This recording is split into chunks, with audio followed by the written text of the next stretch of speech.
Dandavat Pranam to all. So today I would like to thank all Japa leads on behalf of all my leaders. Now let's start our short Bhagavatam class.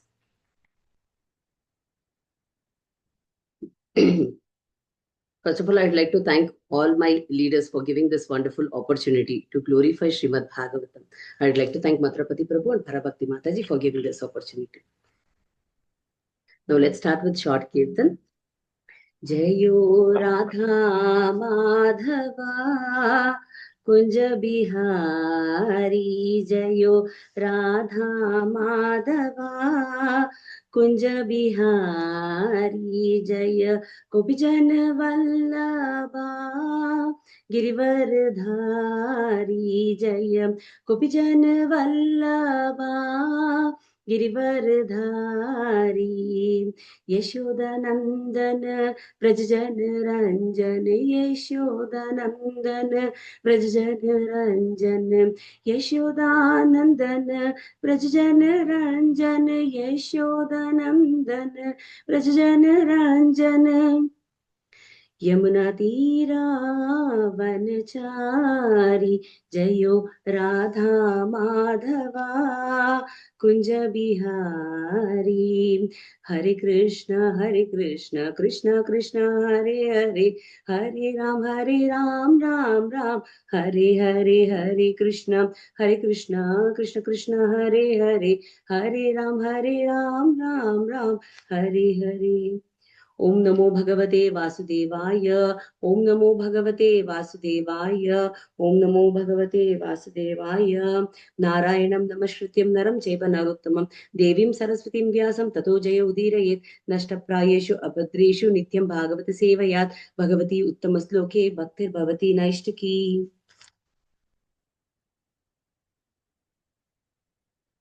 First of all, I would like to pay my humble obeisances unto His Divine Grace, A.C. Bhaktivedanta Swami Srila Prabhupada, because of His mercy only we got Srimad Bhagavatam in its purest form. So today we are reading a very sacred and emotional, powerful moments of Srimad Bhagavatam. That is the first canto, 19th chapter, titled The Appearance of Srila Sukadeva Goswami, verse number 38 to 40. So we might feel that these three verses are very short, but they will carry an extraordinary spiritual depth in it. So let's go into the slokas. Before that, let's start our place. Om Ajnanatimirandasya Jnananjana Shalakaya Chakshurunmilitamena Tasmai Shri Guruvim Namaha. Om Vishnu Padaya Krishna Prekshaya Bhutale Srimad Jayapataka Swamiti Namni Namacharya Padaya Nitya Kurpadayane Gaurakata Dhamdaya Nagar Gramatarani Namo Vishnu Padaya Krishna Prekshaya Bhutale Srimati Bhakti Vedanta Swamiti Namni Namaste Saraswati Devi Gauravani Pracharani Nirvisheshunyavadi Pashyanta Desatharani Jai Shri Krishna Chaitanya Prabhu Nityananda Shri Advaita Gadadhara Shivasadi Gaura Bhakta Vrinda Hare Krishna Krishna Krishna Hare Hare Hare Rama Rama Rama Hare Hare. So now let's read the verse.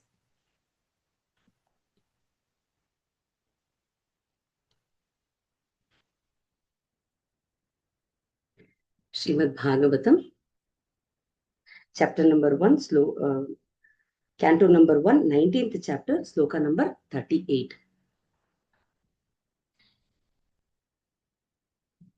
Yachrutvam ati japyam yat kartavyam ribhir prabhu smartavyam bhajaniyam va bruhiyat va viparyayam. Since the time is less, we have to complete all the three slokas. We will skip the word-to-word meaning and go to the translation. So translation of this verse goes like this. Please let me know what a man should hear, chant, remember, and worship, and also what he should not do. Please explain all this to me. Oh, that's it. So if you see this particular moment which is happening in Srimad Bhagavatam, it is the entire foundation for the speaker of Srimad Bhagavatam here. Because without this question, I think the Srimad Bhagavatam would not have been manifested. Okay, a wonderful question was asked by Maharaj Parikshit.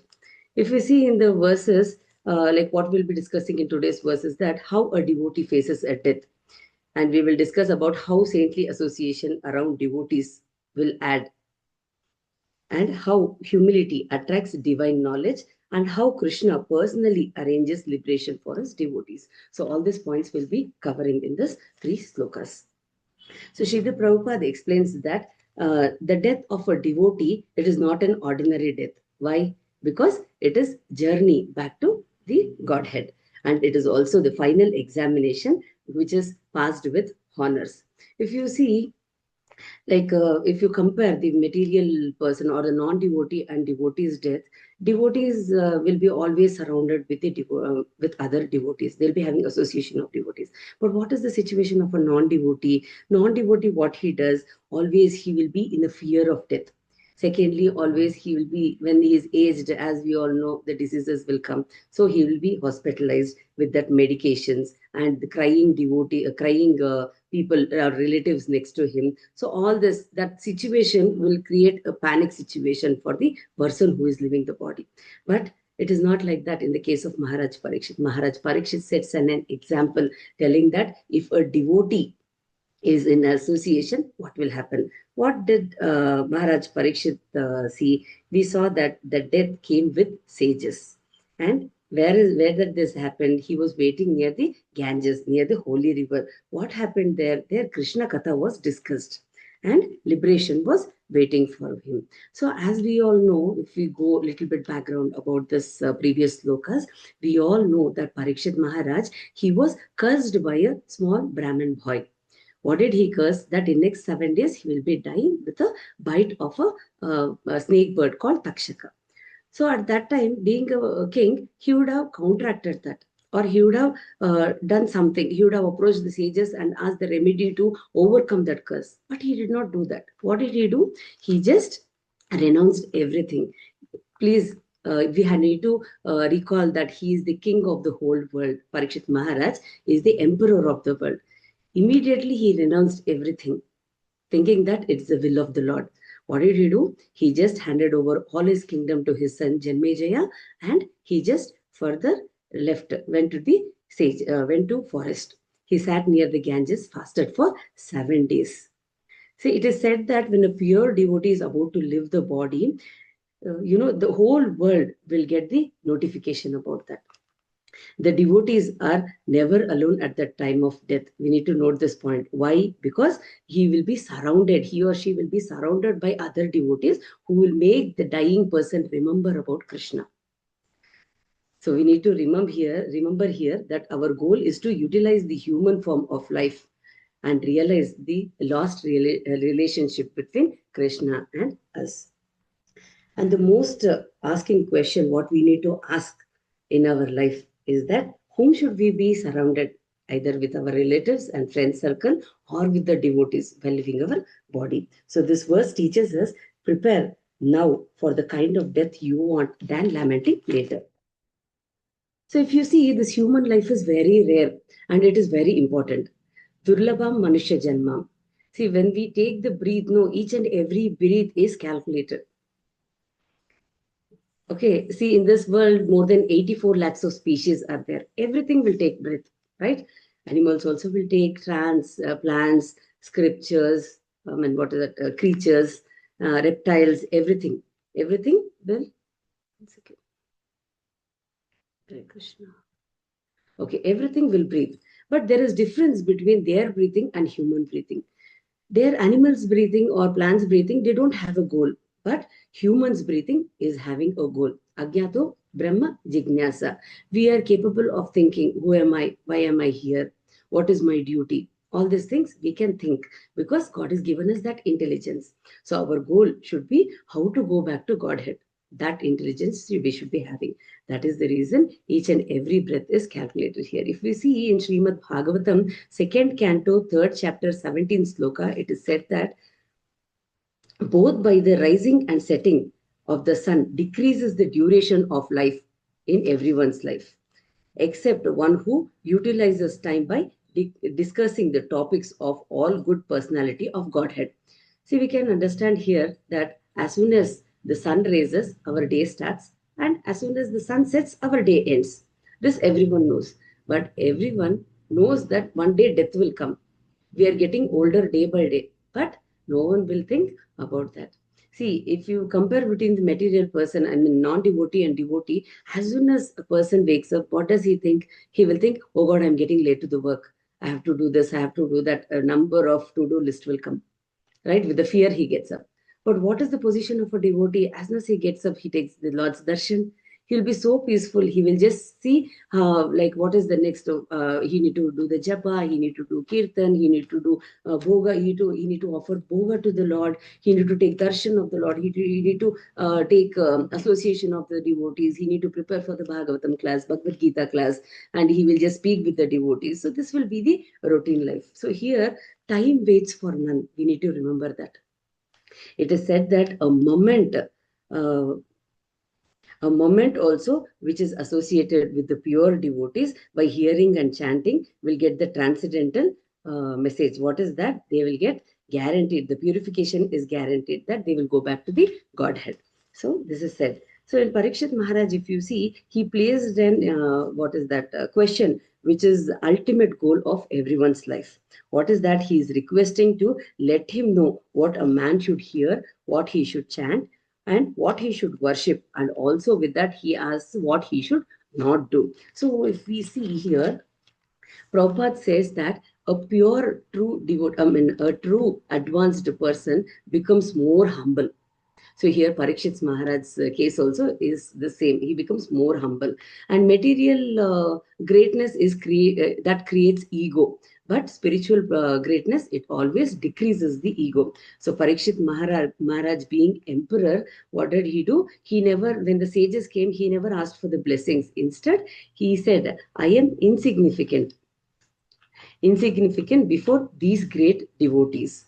So a death of a devotee is Krishna's arrangements. We need to know. Krishna always arranges the most glorifying departure for a devotee. And every time we need to note that whenever a devotee is suffering, it is not as per his karmas, but we should always think that sometimes suffering is Krishna's special arrangement for his that devotee's elevation. So this point we need to note. Whenever we find a devotee suffering, we need to tell that it is Krishna's plan. Okay, so as we all know, the association at the time of death, that will decide our next birth, that will decide our next body, that will decide our next destination and our consciousness. So we need to be aware with who we need to spend our last days. So in this verse, if you see the perfect, what is that? The perfect question that comes from sincere devotees only. And the application here is we should also approach scriptures and spiritual masters with humility and sincerity, not by argument. And one thing we need to note that whenever we place a question, we need to note 2 points. The question should be clear, and they should be it should be very clear and understandable. And the second thing is that whatever question we ask should be very useful for the audience who are listening to it. So with this, the first verse completes. Now let's read the second verse, the next sloka. Okay. Srimad Bhagavatam, first canto, 19th chapter, sloka number 39. Nunam Bhagavato Brahman Griheshu Gruhamedinam Na Lakshyantu Hai Avastyanam Apigo Dohanam Kvachit. Translation of this verse goes like this. O powerful Brahmana, it is said that you hardly stay in the houses of men long enough to milk a cow. The purport of this verse goes like this. Saints and sages in the renounced order of life go to the house of the householders at the time they milk the cow early in the morning and ask the quantity of milk for subsistence. A pound of milk fresh from the milk bag of the cow is sufficient to feed an adult with all vitamin values, and therefore saints and sages live only on milk. Even the poorest of the householders keep at least 10 cows, each delivering 12 to 20 quarts of milk, and therefore no one hesitates to spare a few pounds of milk for the mendicants. It is the duty of householders to maintain the saints and sages like the kids. So saints like Sukadeva Goswami would hardly stay at the house of the householders for more than 5 minutes in the morning. In other words, such saints are very rarely seen in the houses of householders. And Maharaj Parikshit therefore prays to him to instruct him as soon as possible. The householders should be intelligent enough to get some transcendental information from visiting sages. The householders should not foolishly ask a saint to deliver what is available in the market. There should be the reciprocal relation between the saint and the householders. Om Tat Sat. So Sukadeva Goswami, if we see, he was fully satisfied by the question what the king asked. So Sukadeva Goswami was fully satisfied by king's spiritual interest, not by Parikshit Maharaj's name, fame, position, or anything else. Only by the question what Parikshit Maharaj asked. By that only Sukadeva Goswami was pleased. Here we should note that the speaker and the listener both are purified.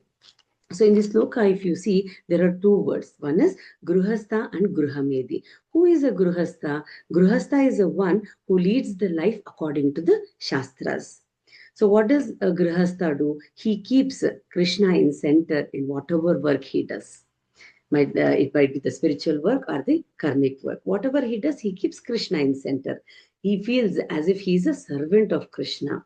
And whatever he has, the cow, house, or children, or whatever property, asset, whatever he has, what does he feel? He thinks that everything is Krishna's property and Krishna is the enjoyer. He never thinks that he is the enjoyer or he is the proprietor of whatever he has. And always a grihastha will be in this mood, in the mood of serving others. So this is the quality of a grihastha. Here, if you see, what is the meaning of gruhamedi? Gruhamedi means a person who is always engaged in the material pleasure, that is in the sense gratification, who always thinks about himself and his family. Those people are known as Grihamedis. If we see in this purport, Prabhupada clearly mentions that in earlier days, whoever had this land and cow, they are known as the rich people. And if you see, like in Ananda Maharaj, he had 9 lakh cows. So he is the most richest person in that. He is the king of that place. So similarly, who is a poor person? A person who has minimum 10 to 12 cows is known as a poor person. But what is the scenario in the present situation of this one Kali Yuga? Whoever has a house, they feel that they are the richest person. Whoever has a car, they feel they are the richest person.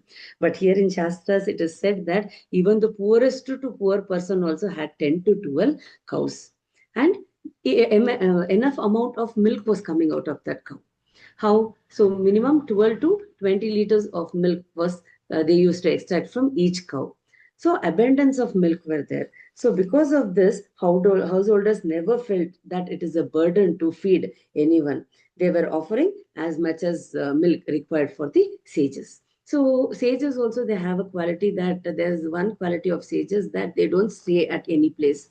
They hardly stay for 4 to 5 minutes until the grihastha milks a cow and gives the cow milk to the sage. That's it. It hardly takes 4 to 5 minutes. Only that much time only the sage stays in one place. But here Parikshit Maharaj is very curious. Because as you know that sages won't stay for more time, he's very curiously asking. This is the main reason why Parikshit Maharaj requests the sages to reply immediately. Because he knows saints do not stay for a long time and their presence is very rare and very precious.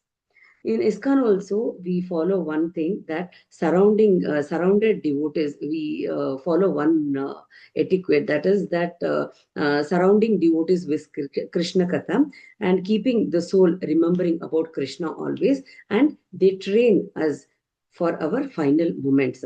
And ISKCON always tells that's where Srimad Bhagavatam is the Spain, is like a Spain for our momentum. So here we can see that the curiosity of Maharaj Parikshit, thinking that the sages will not stay for more time. That is the reason I need to know the answer for the question. And what is the question he asked? He asked that what should he chant? And what should he remember? Whom should he worship? And what not to be done? These are the questions asked. So for here, the purport ends. So now let's move on to the next verse.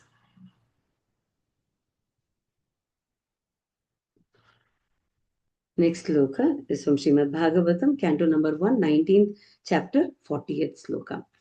Sutta Uvacha.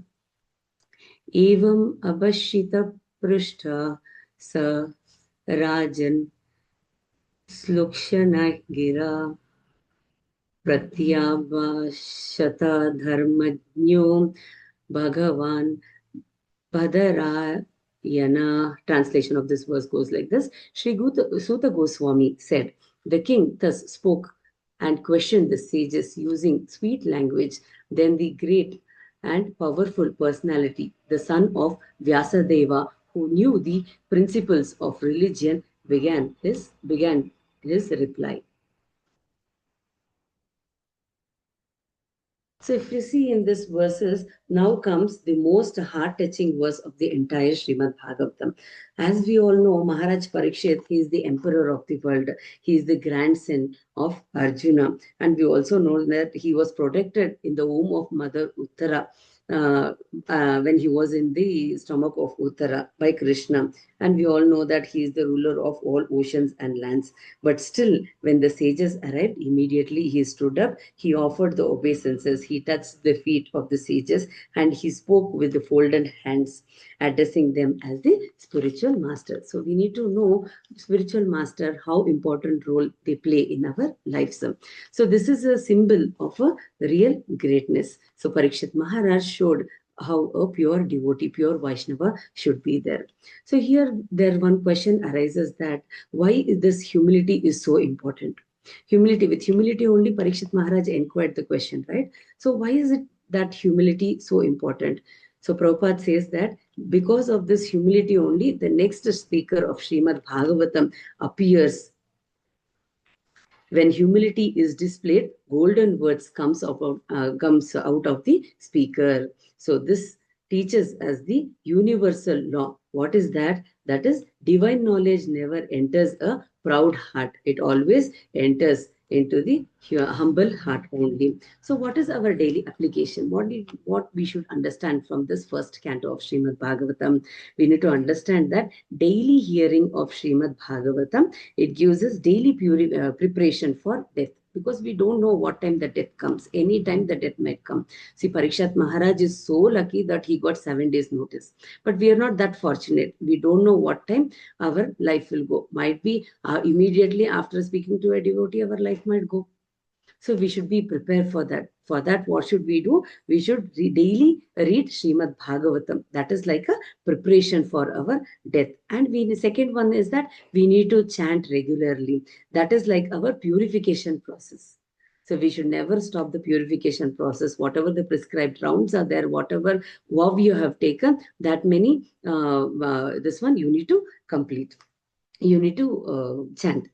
And finally, if you see, we need to cultivate the humility like Parikshit Maharaj. See, with the humility only, all your doubts can be cleared by the person whom you are asking the questions. So seeking association of devotee at final moment, here's the here the at final moment hearing about the glories of Krishna. This is very important. So what should be our prayers? Our prayers should always be like, let me die hearing our glory, hearing your glories, surrounded by your devotees, remembering unto your lotus feet. So these are the points what I had collected from this verse. So this is the end of the first canto of 19th chapter of Srimad Bhagavatam, entitled The Appearance of Sukadeva Goswami. So Grantaraj Srimad Bhagavatam ki jai, Srila Prabhupada ki jai, Patapon Guru Maharaj ki jai. Hare Krishna. Thank you, Prabhu.